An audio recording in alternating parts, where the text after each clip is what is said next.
आजकाल असं म्हणतात की जिथं मस्तक टेकवावं अशा नमस्कारांच्या जागा हल्ली खूप कमी होत चाललेत, पण ज्यांचं नाव ऐकताच हे मस्तक नतमस्तक झाल्याशिवाय राहत नाही त्या राजमाता मासाहेब जिजाऊ 33 कोटी देवांची कोट्यावधी मंदिर असतील, पण यांची पूजा फार कमी माणसं करतात.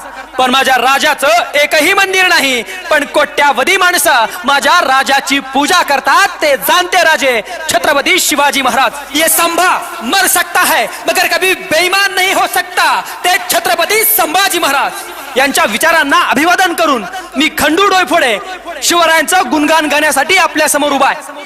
मुस्लिम सत्तेच्या छदाळावरती पाय देऊन माझा राजा छत्रपती झाला. अरे नाही नाही नाही, फक्त जिजाऊचा पुत्र शिवाजी छत्रपती नाही झाला, तर या हिरव्या वादळाला नमून भगवी दहशत निर्माण करणारा अवघा मराठा छत्रपती झाला.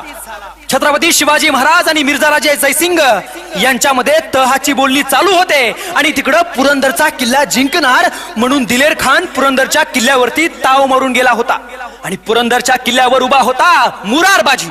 मुरारबाजीनं शर्त केली आपल्या प्राणाची आणि मुरारबाजी त्या दिलेर खानच्या गोट्यात शिरला. दिलेर खानाचे सैनिक कापायला सुरुवात केली तसा दिलेर खान म्हणाला, रुक मुरार, अरे थांब मुरार, हा किल्ला एक ना एक दिवस मी घेईनच, पण तू माझ्याकडे ये, मी तुला वतन देतो, जहागिरी देतो, माणिक मोती देतो. त्यावेळेस तो मुरार म्हणाला, अरे दिलेर, आम्हा मराठ्यांना आणि शिवरायांना वक्त बेईमान झाला असेल.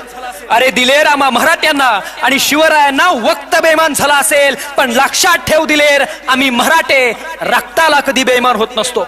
अरे म्हणून माझा राजा सांगायचा की माझ्या या महाराष्ट्रातला एक एक मावळा म्हणजे एक एक किल्ला आहे. हा मावळा मरेल पण किल्ला जाणार नाही. अरे म्हणून मराठा म्हणजे भागासारखी डरकाळी फोडणारा, मराठा म्हणजे हरणासारखा दौडत पळणारा, मराठा म्हणजे चित्त्यासारखा चपळ असणारा, मराठा म्हणजे वाऱ्यासारखा तुफान काळजात घेऊन फिरणारा, मराठा म्हणजे संघर्षाची अनुभूती हर क्षणी घेणारा. अरे मराठा म्हणजे मरकर जो हटा सो मराठा.